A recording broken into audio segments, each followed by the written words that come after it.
So hello everyone, today is 18th of May. आज के newspaper में जो टॉपिक्स आपको गो थ्रू हो रहा है उसको ब्रीफ में देख लेते हैं। इन सारे टॉपिक्स का डिटेल डिस्कशन आप मेरे सेशन में देख सकते हैं, जो नीचे लिंक दे रखा है, या मॉर्निंग में आप अटेंड कर सकते हैं। 8:30 AM तक चालू होता है। My name is Saurabh Pandey. देखिए, एक टॉपिक है दारा अल करामा 2। तो ये एक मिलिट्री एक्सरसाइज है जो कि लिबिया के अंदर कंडक्ट की गई है, और इसमें मतलब लिबिया की फोर्सेस ही इंक्लूडेड है। तो ये फैक्ट आपको याद रखना है।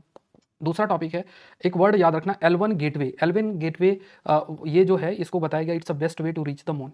यहाँ पे L1 पॉइंट की बात की। जैसे एक तो देखिए, ह्यूमन मिशन है, उसको तेजी से करना पड़ेगा, मतलब फास्टर रूट फॉलो करना पड़ता है।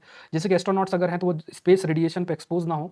दूसरा, रोबोटिक और कार्गो मिशन है, उसको स्लोअर रूट फॉलो करना पड़ता है, बिकॉज नो ह्यूमन सेफ्टी। जिससे कि नया जो फ्यूल सेविंग रूट आइडेंटिफाई किया गया, एक रिसर्च जो आपकी कंडक्ट की गई ब्राजील, फ्रांस और पोर्टुगल के बीच में, और उसमें उन्होंने L1 गेटवे की बात की। L1 बेसिकली लैंग्वेज पॉइंट 1 है, और L1 की अगर मतलब लैंग्वेज पॉइंट की बात की गई, ये ऐसा पॉइंट है बिटवीन अर्थ एंड मून के बीच में, जहां पे दोनों एक दूसरे ग्रेविटेशनल फोर्स को बैलेंस करते हैं। क्योंकि ग्रेविटेशनल फोर्स बैलेंस हो जाता है, तो यहाँ पे कोई भी चीज़ अगर आप लॉन्च करते हैं तो उसको बहुत ज़्यादा फोर्स की जरूरत नहीं पड़ती है, और फ्यूल कंजम्पशन कंपेरेटिवली कम होता है। तो इस रूट को बताया गया है, तो ये फैक्ट आप याद रखिए।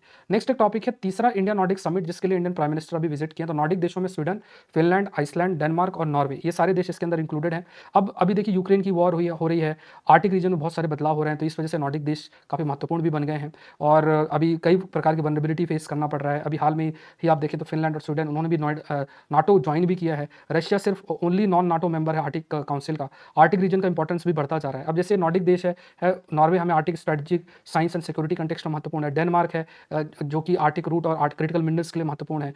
आइसलैंड है, इसमें आइसलैंड में जो भी स्थिति है उसको समझते हुए हम अपने हिमालयन रीजन में उस नॉलेज को यूज़ कर सकते हैं। Sweden, Finland defence technology context में महत्वपूर्ण बनती है। कई हमारे रिसर्च सेंटर से, हिमाद्री इंडिया करके भी रिसर्च सेंटर है आर्टिक रीजन में, जो बर्फ पिघल रही है उसका इंपैक्ट इंडियन मानसून में भी है, और नए रूट्स ओपन होंगे जैसे जैसे आर्टिक रीजन की बर्फ पिघलेगी, चेन्नई से होते हुए, व्लादिवोस्टोक होते हुए, मुर्स्मास्क और नॉर्डिक कंट्रीज तक ये रीच करेगा, जिसे हम नॉर्दर्न सी रूट भी हम कहते हैं।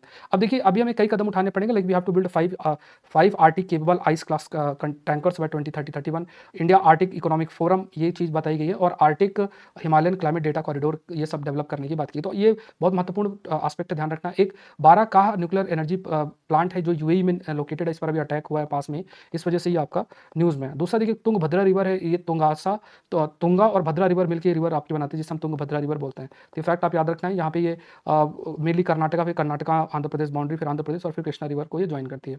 नेक्स्ट एक टॉपिक आप याद रखिए, दैट इज जो एक्सपेंडिंग सुप्रीम कोर्ट ऑर्डिनेंस, मतलब यहाँ पे जो नंबर ऑफ जजेस हैं उनको इंक्रीज किया गया है 237 प्लस सीजे, मतलब टोटल 38 जजेस हैं, और इसके लिए जो ऑर्डिनेंस का पाथ अपनाया गया है, जो कि आर्टिकल 123 है, बाद में इसको लॉ के माध्यम से किया जाएगा। तो यहाँ पे इसकी अगर बात किया जाए तो it has amended section 2 of the supreme court number of जजेस एक्ट 1956। तो इसके माध्यम से नंबर ऑफ जजेस इंक्रीज किए गए थे।